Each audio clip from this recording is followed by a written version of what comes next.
Alright, next we're going to be looking at the bones of the skeleton.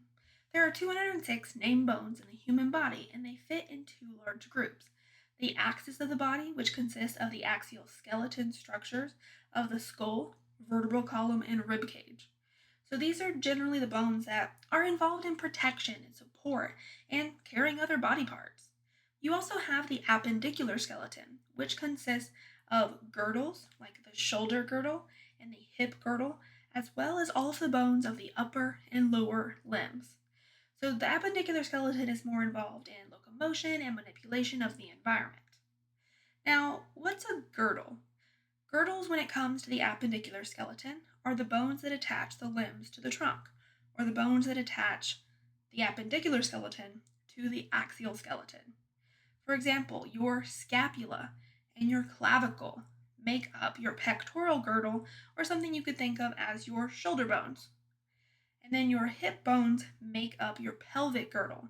So they help attach your lower limb to your axial skeleton or to your trunk. So let's look at this classification of bones. Everything in blue in this image is axial skeleton: head, neck, vertebral column, sternum, or rib cage. It even includes your sacrum and your tailbone called your coccyx. And then everything in pink, that is a part of the appendicular skeleton. So it includes all of the limb bones, upper and lower limbs, and the bones that connect your limb bones to your axial skeleton. And there's areas throughout the axial and appendicular skeleton that still have cartilages, such as those connecting your ribs to your sternum, in between all long bones. And we have areas of fibrocartilage, like in the front of the pelvic bones, which is the pubic symphysis. So there are these areas that we essentially call joints within the body where flexibility is still required. We can also classify bones based on shape. There's long bones that are longer than they are wide. And then you have short bones, which are roughly cube shaped.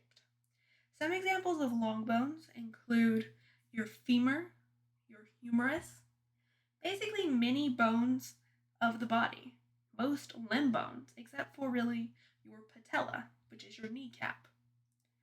We also would say that the bones of your wrist and ankle are more kind of cuboid in shape, so they definitely fit more of the short bone classification. There's also other types of classification when it comes to shape.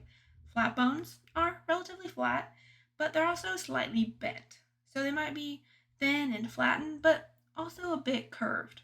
Your shoulder blades, your sternum, ribs, many bones of the skull, those are going to be flat bone examples. Then irregular bones don't really fit in any of the other three classes. They include bones like your vertebrae, your hip bones, two skull bones called the sphenoid and ethmoid bone, and those are just some examples. So here's an overall view of the different bone classifications by shape. Again, long bones are longer than they are wide. Flat bones are essentially flat, but maybe a bit curved. Short bones are going to be cuboid in shape, and irregular bones don't fit any of the other three categories, and one example of that is the lumbar vertebra. So those are just some examples of bone classifications. But regardless of the bone or its classification, all bones share certain functions. They provide a framework for the body and soft organs. Think of the thoracic cage or your rib cage and how it supports and protects structures like the lungs and the heart. Not only does it support and protect, it's also going to be a site for anchorage and movement. Skeletal muscles actually attach to bones by tendons, and they always attach across joints. So when these muscles contract, they use the bones as levers to move the body. We also see that bone is able to store things like calcium and phosphate and growth factors, and then also withdraw those things in order to add them to the blood if needed to maintain homeostasis. Also, all blood cells are formed within red marrow cavities of bones. So only certain bones have red marrow cavities as adult, and those are going to be a part of the blood cell formation tissue. And that process of forming blood cells is called hematopoiesis. Other things we can store in bones include fat, triglycerides, neutral fats that provide long term energy storage. Those are stored in medullary cavities of long bones and act really just as an energy reserve. There's also hormone production. A hormone called osteocalcin is secreted by bones to help regulate insulin secretion, glucose levels, and metabolism. So the functions of bones are more than trifold. They allow us to move about in our environment. They support and protect our body.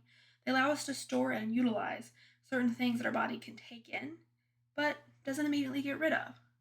So they're very important for the overall function of not just themselves, but also many other systems in the body. So let's take a look at bone structure. We have kind of general classifications, we looked at some general functions, but what about bones themselves? How are they essentially classified, and what levels of structure can we look at? Well, bones are definitely organs. They contain different types of tissue. Of course, bone or osseous tissue is going to be the most common, but you also have nervous tissue and cartilage and fibrous connective tissue, muscle cells, epithelial cells. So there's a lot of tissue when it comes to bone. So it's definitely an organ, and altogether makes up an organ system. There's 3 levels of structure that we can look at in order to talk more about bone. Those 3 levels of structure are gross, microscopic, and chemical. So that's what we're going to be looking at next is these levels of bone structure. So make sure to watch that video.